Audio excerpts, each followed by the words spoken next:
Every American driver does this exact thing. You pull into a Shell or a Chevron, you swipe your card, you grab the nozzle, you squeeze the handle and let it lock open, and then you just stand there, or check your phone, or lean against your car and stare at nothing while your tank fills. And at some point, without you doing anything, the pump clicks off. Done. But think about what just happened. That pump has no idea what car you're driving. It has no sensor in your gas tank. It received no signal from your vehicle. It doesn't know whether you have a 12-gallon tank or a 36-gallon tank. It has never met your car before, and yet it knew exactly when to stop. This is mechanical engineering at its most elegant, and there's no computer anywhere in the story. The Venturi tube inside the nozzle, right at the very tip where fuel exits, there's a tiny tube, barely the width of a pencil lead, that runs from the tip of the nozzle back through the handle to a pressure-sensitive diaphragm. This is called the Venturi tube or the sensing tube. When you're pumping and the nozzle tip is surrounded by air, the tank not yet full, air flows through that tiny sensing tube. The flow happens because of the Venturi effect. Fast-moving fuel rushing past the tip of the nozzle creates a local drop in pressure, which draws air through the sensing tube from the tip. This is the same physics that makes a carburetor work, the same reason a perfume atomizer pulls liquid up when you blow air across it. Moving fluid creates low pressure along its path. The diaphragm in the handle is calibrated to respond to this airflow. As long as there's airflow through the sensing tube, the mechanism that holds the fuel valve open stays engaged. The pump runs. When the tank fills, here's the moment that matters. As fuel fills your tank, the fuel level rises. When the level reaches the tip of the nozzle, the opening of the sensing tube, fuel covers that opening. Now the sensing tube isn't pulling in air, it's submerged in gasoline. Liquid gasoline doesn't flow through the sensing tube the way air does. The pressure differential changes instantly. The flow through the sensing tube drops. The diaphragm in the handle detects this change. When flow drops, a spring-loaded mechanism trips, completely mechanical, no electrical power required, and releases the lever holding the fuel valve open.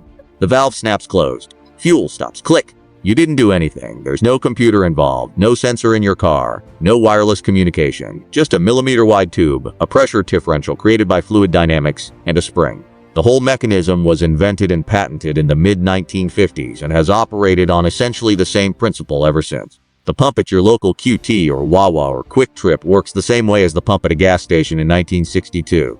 Why it sometimes cuts off early. The system works almost all the time. When it doesn't, understanding why explains the mechanism perfectly. Premature shutoff. The pump clicking off before your tank is actually full. Usually comes down to one of a few situations. Nozzle angle.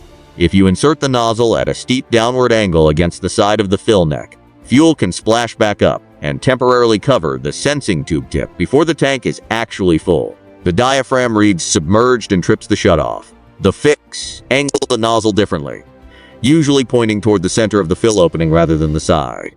Tank design. Some vehicles, particularly trucks with large tanks or some older American cars with unusual filler neck geometry, have fuel that backs up in the neck faster than it can flow into the tank body.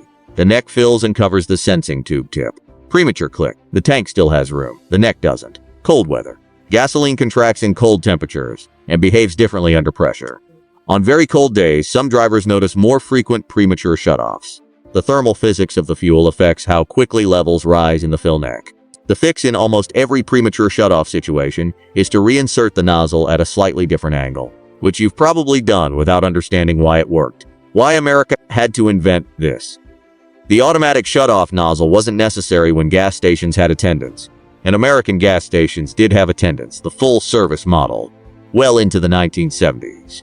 New Jersey still mandates full service to this day and has a very specific cultural attachment to it. The shift towards self-service, driven by labor costs and a consumer preference for speed, created an immediate safety problem. If customers pump their own fuel, they're often distracted, walking around, talking on their phones. A nozzle that doesn't auto-shut off in a self-service context is a fire hazard. Gasoline overflowing at a pump in proximity to an electric pump motor and hot engine parts is not a situation you want. The modern vapor recovery system, the accordion-like sleeve on the outside of the nozzle at most American pumps, is a later addition mandated by the EPA starting in the 1990s.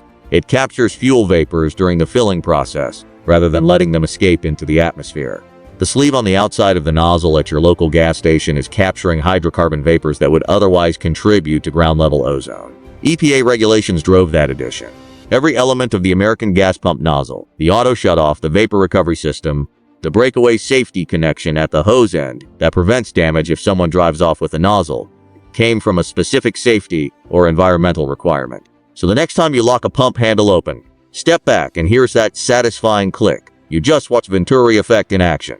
A pressure differential through a tube barely wider than a strand of wire, acting on a spring-loaded diaphragm, cutting fuel flow at the exact right moment. No electronics, no car sensors, no computer, the same mechanical principle it's always been. It's one of the best examples of passive engineering in everyday American life. A device that solves a real problem reliably, cheaply, with no power source of its own, using only the physics of the thing it's controlling. And it clicks off every time.